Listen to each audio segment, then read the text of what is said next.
So guys, today we'll go for this list. So let me tell you what this list is all about. We used to have arrays with us, okay, in a C, C++, and many other versions like Java.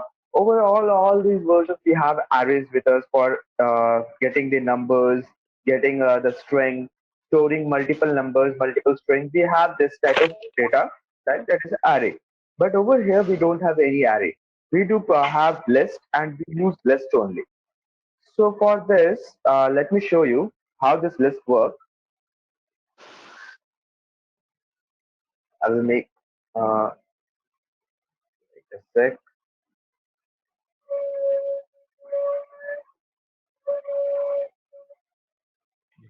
Two, and over there our first topic is list dot py.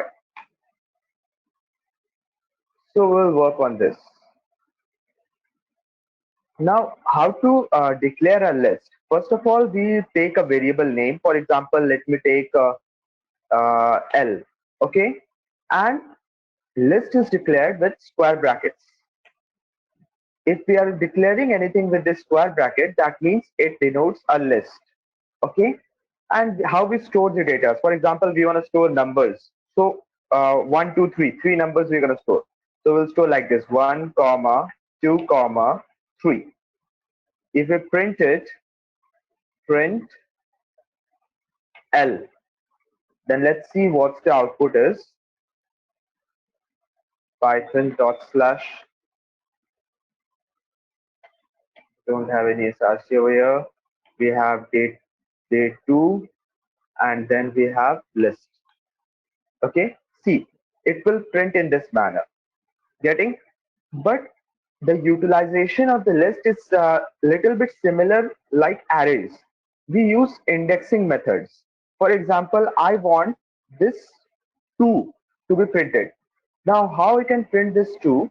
This will count this from 0. This position is 0th position. This is first position, and this is second position. So 2 is in first position. So we'll print like something like this, that L of 1. So if we again put it, there is no display of L of 1. Let me check the issue. Okay, I haven't saved it, I believe. Yeah, I didn't save the previous program. That's why this happened. So here we have it, that we are getting the individual value. If we don't print this, then we'll get only the value. If we don't print only L, then they will get directly 2 over here. See. So we are using this method, indexing method. Indexing is used for getting the individual data of list. Okay. So let us go with a brief definition of list. So we are coming over here. See, you just read this. The list type is a container that holds a number of other objects in a given order. The list implements the sequence protocol and also allows you to add or remove objects from the sequence. I believe everyone understood the statement. I already told us that list doesn't only store numbers, but a varies of data. For example, if I want to store over here a string also, comma, for example, checkass is the name. If I'm storing this and I'm printing the entire values of L, then you can see I'm getting this as a string only. It's not that it is converting itself as a integer and then getting stored. It is not something like this. In a list, you can store a multiple type of data, and you need not have a similar type of data over here. You can have anything. You have this uh, benefit over here. Now let us go to forward. See, these are the type how we store list. This is the creation of empty list, what I told. This is the how we can n number of data. We can have float values, we can have string values, we can have variation of string and integer and float, so mixed values. This is the way. So you practice these all things in by seeing this PPT. Okay, now there is another, this the same thing that is been printed. Now we'll append on list. Append means any difference between single quotes and double quotes in input and output. No, there is no difference between single quote and double quote in the entire Python. We don't have any difference between the single quote and double quote. Single quote also denotes string and double quotes also denotes string. I hope I have cleared this, Abhishek. Your doubt is cleared?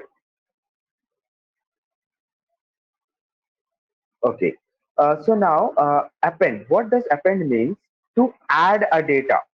To add a data to the list. So let us append this, uh, appending list. So let us comment this first, and we are creating a list L equals to blank.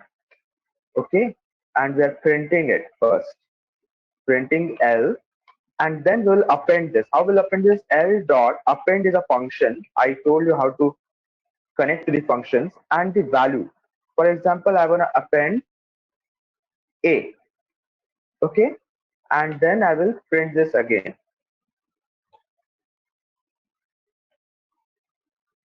Now you will see the difference over here. See, first it was only a blank list, this part, the first print statement, and in the second print statement, after appending, it gets a value. Now Python has a very good benefit. If you, for the next time if you run the code, okay, if you remove this part, then automatically it will store L, it will be having data in L. This is a good part in Python.